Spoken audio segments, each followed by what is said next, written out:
4, I want to welcome back Professor Judy Franks. Judy spoke about media and chaos in MOOC 1. Now that we're in MOOC 4, are we still in chaos? Randy, unfortunately, yes, we are. And it's not the good side of chaos either. Even though the media ecosystem makes sense, and throughout the course of this MOOC, social makes a lot more sense, marketing strategies are still in chaos. And the reason for this is even though marketers understand that the consumer belongs at the center of their efforts, they still need to take a platform-first approach when they're thinking about resource allocation, because ultimately, every marketer needs to figure out, where do I spend my time and where do I spend my money? So basically it's a marketing finance type issue? Yes. I'm going to blame this issue on the balance sheet because it forces marketers to ask 3 resource allocation questions. Number 1, when should I pay to place messaging on a media company's platform? Number 2, when should I invest resources to produce my own content to engage directly with audiences? Or 3, when do I acknowledge that others have to do the talking for me and I'm going to attempt to earn organic conversations among engaged communities? So these 3 questions form the basis of what we call paid, owned, and earned media. And the interesting thing is paid, owned, and earned media have nothing to do with media as I described it in MOOC 1, in Media from Chaos to Clarity. These are clearly financial terms. And they've led marketers to wrestle with a very simple yet highly flawed paid, owned, earned media riddle that goes something like this.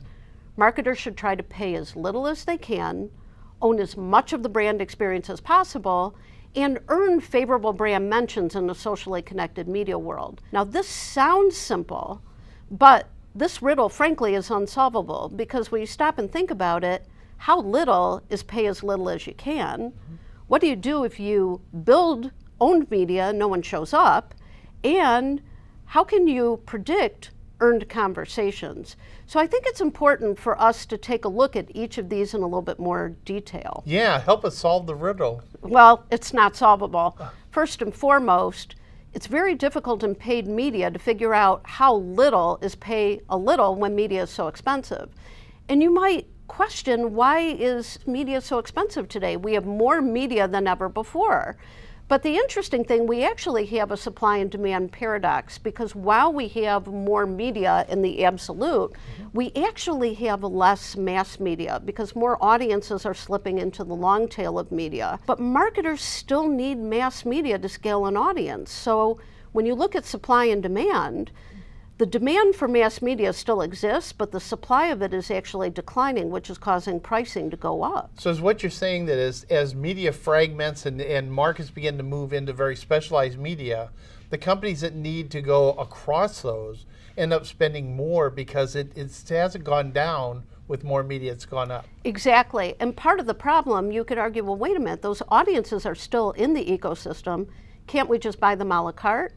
But as you well know, buying a la carte is no bargain. For any of us who have bought an entire album's worth of downloads on iTunes, we know when we look at the bill that it was an expensive way to go about doing it. Right. So even though when you buy a la carte, individual prices may be lower, it adds up quickly. Now the interesting thing, so marketers may be saying there's so much inflation in paid media, why don't I just build my own media? But I'd like to take a line from one of my favorite movies, Field of Dreams, and twist it a little bit. In that movie, the line is, if you build it, they will come. But when it comes to owned media, I'd like to say, if you build it, they may not come.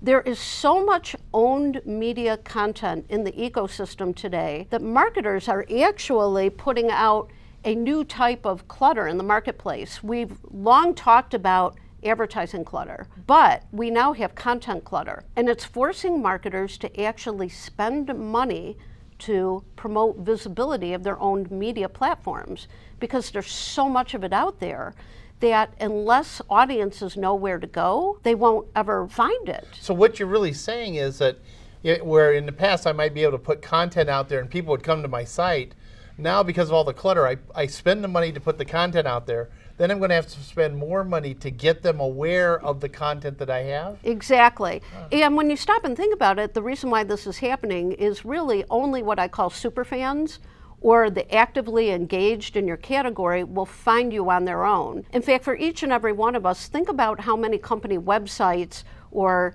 Instagram platforms or YouTube channels we visit on a regular basis. Chances are we need to be engaged for a reason. We're not going to go there on our own. When you talk about superfans, are they the same as influencers, the people who speak to a community and are they kind of follow them?